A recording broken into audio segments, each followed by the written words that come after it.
Olá, caro cursista do curso de qualificação dos profissionais de saúde para o processo de doação de órgãos e tecidos. Eu sou a doutora Araceli Victor, neurologista e médica da Central de Transplantes do Estado de Goiás. Esta é a primeira videoaula sobre a determinação de morte encefálica. Vamos conhecer um pouco sobre a legislação e os aspectos que envolvem este tema. Vamos lá? Vimos no conteúdo teórico deste módulo que a morte encefálica é a perda total, completa e irreversível das funções encefálicas, definida pela cessação das atividades corticais e de tronco encefálico, portanto, é a morte da pessoa. Existe uma grande diferença entre morte encefálica e o coma. A morte encefálica ocorre quando se torna impossível reverter a perda das funções cerebrais e do tronco encefálico. Já o coma é um estado de irresponsividade em que o paciente não consegue interagir com o meio e não responde a estímulos vigorosos. No entanto, as funções cerebrais são mantidas. O coma é um estado com possibilidade de reversão. A morte encefálica é irreversível. A realização do protocolo de determinação da morte encefálica é obrigatória em todos os pacientes que apresentem coma não perceptivo, isto é, um estado de inconsciência permanente com ausência de resposta motora supraespinhal a qualquer estimulação e apneia persistente.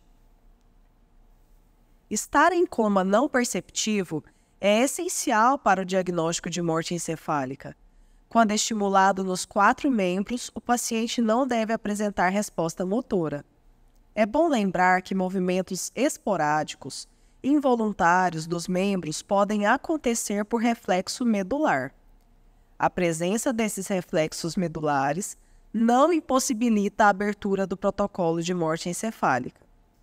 Pacientes que estejam sem sedação e que não tenham respiração espontânea podem estar em morte encefálica.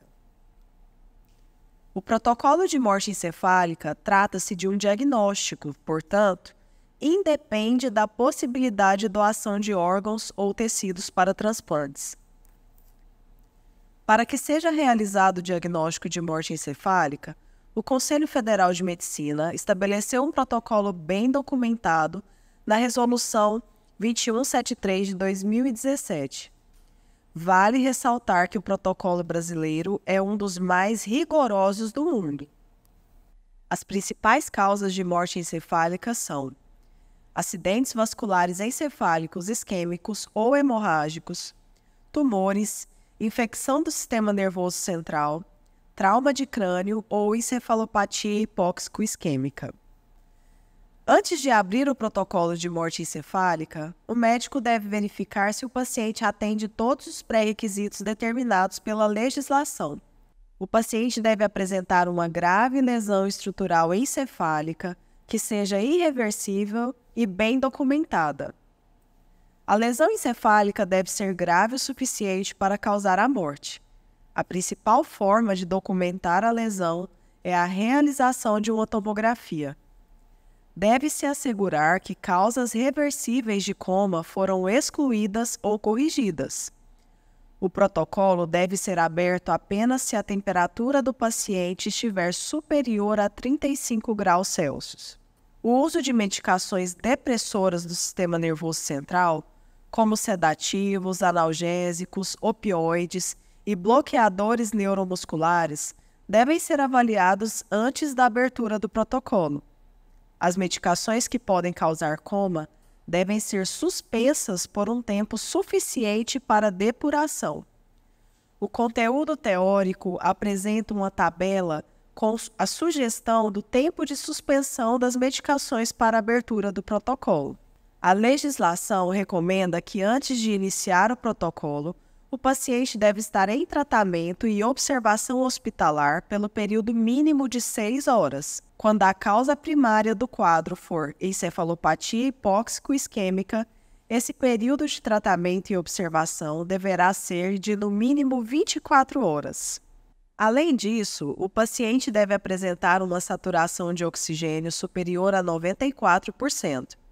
ter uma pressão arterial média maior ou igual a 65 milímetros de mercúrio e uma pressão sistólica maior ou igual a 100 milímetros de mercúrio. Estes valores devem se manter durante todo o protocolo. Caso o paciente em algum momento apresente instabilidade hemodinâmica, o profissional deve aguardar a estabilização do quadro para só então dar prosseguimento ao protocolo.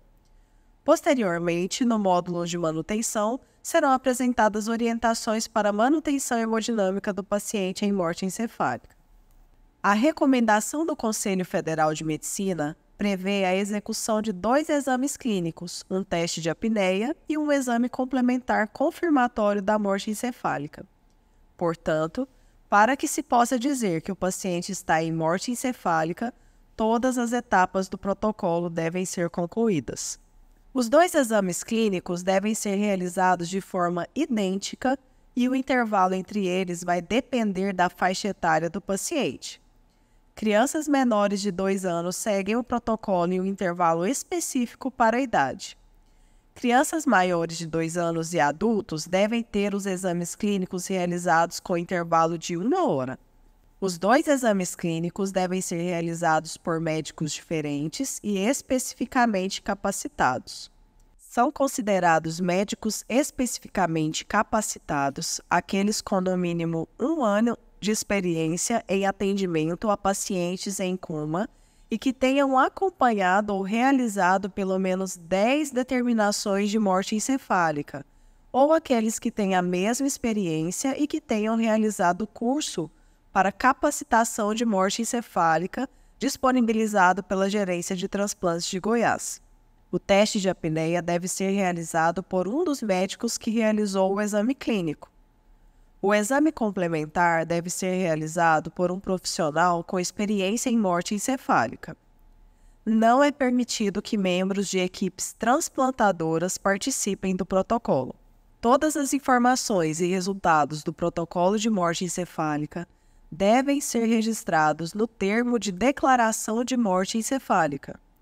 É um documento que deve ser preenchido exclusivamente pelos médicos que realizaram os procedimentos. Não permite rasuras e todas as informações devem ser preenchidas.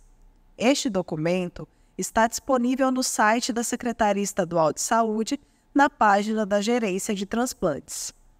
Bem, cursista, espero que as informações compartilhadas tenham sido esclarecedoras e que tenham contribuído para ampliar o entendimento sobre os aspectos legais e clínicos envolvidos no processo de determinação de morte encefálica.